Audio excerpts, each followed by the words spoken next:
through the night, it's been heavy, heavy rain.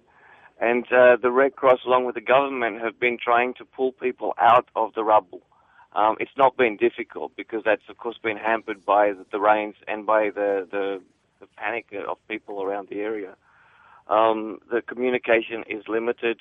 We have more than 90 volunteers out there all through the night, evacuating, moving, medevacing, and providing whatever support we can to move these people. We certainly do not know how many people have died from this. We do know that there are many, and the injured, the tolls are climbing every hour. So the magnitude of this is certainly, it's been a very, very large earthquake, and we do not, again, know the size of this until the sun rises, and we can get further into the affected areas.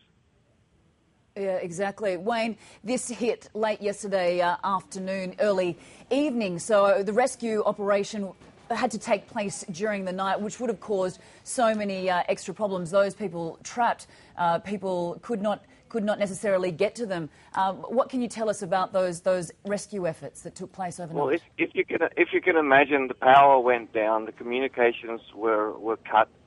The darkness came very quickly after the earthquake hit, which meant that those volunteers from the Red Cross and from the government that went out to start rescuing people were indeed finding it more and more difficult.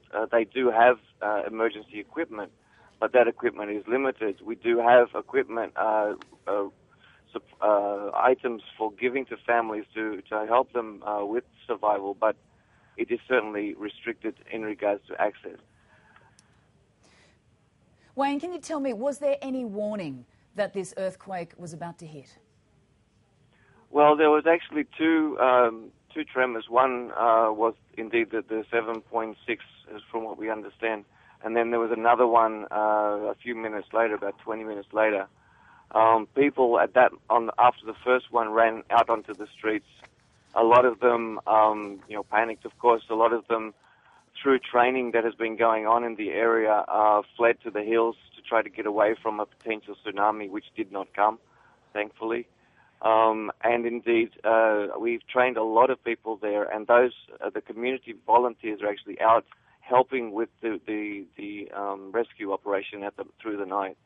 So it's been a good effort, but certainly not sufficient at the moment to be able to address all the needs that are there. The government is sending in a number of additional high-level visitors to help with the assistance and help mobilize and provide what's needed. And many other agencies are en route as we speak to the sites.